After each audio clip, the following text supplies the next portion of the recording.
Di hari wisudaku yang seharusnya bahagia, suami dan mertua justru meremehkan perjuanganku. Mereka memilih liburan ke Bali, tanpa tahu aku sudah menyiapkan kejutan rumah 7 miliar. Tonton sampai akhir untuk tahu bagaimana luka dihina berubah jadi kemenangan yang membuat mereka tak bisa berkata apa-apa. Jangan lupa subscribe, like, dan tuliskan di kolom komentar kamu berasal dari kota mana. Assalamualaikum warahmatullahi wabarakatuh. Halo semuanya, semoga kalian dalam keadaan sehat dan penuh semangat hari ini. Di video kali ini saya akan membagikan kisah nyata penuh luka, perjuangan, dan pembuktian diri ketika wisuda diremehkan, namun berakhir dengan kejutan yang mengubah segalanya dalam rumah tangga. Hari wisudaku yang seharusnya menjadi simbol pencapaian akademik justru berubah menjadi ujian emosional terbesar dalam rumah tanggaku. Secara psikologis, momen penting seperti kelulusan adalah bentuk aktualisasi diri. Sebagaimana dijelaskan dalam teori kebutuhan Abraham Maslow, di mana penghargaan dan pengakuan menjadi tahap penting setelah kebutuhan dasar terpenuhi. Namun, ketika suami dan mertua meremehkan pencapaianku, yang terluka bukan hanya perasaanku, tetapi juga kebutuhan akan penghargaan dalam relasi. Dalam teori komunikasi keluarga, validasi emosional adalah fondasi keharmonisan. Tanpa itu, muncul jarak dan ketidakpercayaan.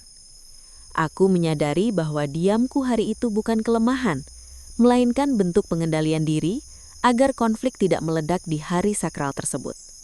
Di balik senyum dan toga yang kupakai, ada kesadaran baru. Harga diri tidak boleh bergantung pada pengakuan orang lain. Justru dari rasa diremehkan itulah, tekadku menguat untuk membuktikan nilai diriku melalui karya nyata dan pencapaian finansial. Rasa diremehkan yang kuterima tidak berhenti sebagai kesedihan, melainkan berubah menjadi bara motivasi. Dalam teori self-determination, yang dikembangkan Edward Deci dan Richard Ryan, manusia memiliki 3 kebutuhan psikologis dasar: kompetensi, otonomi, dan keterhubungan. Ketika penghargaan dari keluarga gagal terpenuhi, aku menguatkan 2 aspek lain, yaitu kompetensi dan otonomi. Aku memilih fokus pada kemampuan dan kendali atas hidupku sendiri. Alih-alih mencari pembenaran dari suami atau mertua, aku menginvestasikan waktu dan energi untuk memperluas pengetahuan, serta membangun usaha properti secara sistematis. Penolakan yang awalnya menyakitkan justru memicu mekanisme coping adaptif, yaitu problem-focused coping, di mana seseorang mengatasi stres dengan tindakan nyata. Aku belajar membaca peluang pasar, memahami risiko, dan mengatur keuangan secara disiplin. Dari situ aku menyadari, luka emosional bisa menjadi sumber kekuatan, bila dikelola dengan kesadaran dan tujuan yang jelas. Bara itu perlahan menyala, menjadi tekad yang tak mudah dipadamkan. Keputusanku untuk tidak membalas hinaan dengan amarah bukan berarti menyerah, melainkan strategi emosional.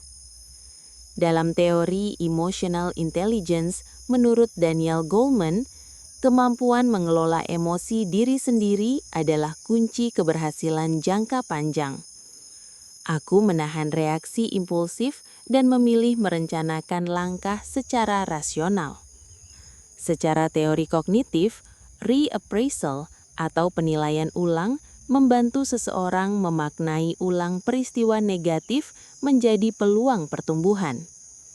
Aku melihat sikap meremehkan itu sebagai cermin bahwa aku tak bisa menggantungkan validasi pada orang lain. Karena itu, aku menyusun rencana investasi properti dengan pendekatan analisis risiko dan diversifikasi aset. Prinsip dasar manajemen keuangan menyebutkan bahwa pertumbuhan kekayaan membutuhkan konsistensi dan keputusan berbasis data, bukan emosi sesaat. Diamku bukan kehampaan, tetapi proses membangun fondasi yang kokoh. Dalam sunyi, aku belajar bahwa kesuksesan sejati lahir dari kombinasi kendali diri, perencanaan matang, dan keberanian mengambil peluang secara terukur dan penuh kesadaran.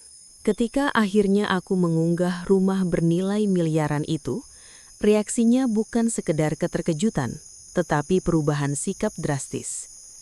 Dalam teori atribusi sosial, manusia cenderung menilai seseorang berdasarkan hasil yang tampak. Saat keberhasilanku terlihat konkret, persepsi mereka pun bergeser. Keberhasilan finansial sering menjadi simbol kompetensi dalam struktur sosial modern. Namun, bagiku, rumah itu bukan alat balas dendam, melainkan simbol efikasi diri. Albert Bandura menjelaskan bahwa self-efficacy adalah keyakinan terhadap kemampuan diri untuk mencapai tujuan tertentu. Keyakinan itu tumbuh dari pengalaman keberhasilan kecil yang konsisten. Setiap keputusan investasi yang tepat memperkuat rasa percaya diriku. Perubahan sikap keluarga menunjukkan bagaimana status ekonomi dapat mempengaruhi dinamika relasi, tetapi aku menyadari bahwa nilai diriku tidak semata ditentukan oleh angka. Rumah itu hanyalah representasi kerja keras, disiplin, dan ketekunan. Bukti nyata sering berbicara lebih lantang daripada pembelaan panjang yang penuh emosi. Pada akhirnya, pelajaran terbesar dari semua ini adalah tentang harga diri dan kemandirian. Dalam teori psikologi humanistik, individu yang sehat adalah mereka yang mampu menentukan arah hidup tanpa ketergantungan pada validasi eksternal. Aku belajar menetapkan batas emosional yang sehat, atau yang disebut boundary setting, dalam relasi interpersonal.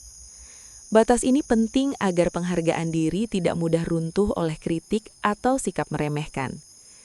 Secara sosiologis, kemandirian finansial juga meningkatkan posisi tawar dalam hubungan, mengurangi ketimpangan kekuasaan yang sering memicu konflik rumah tangga.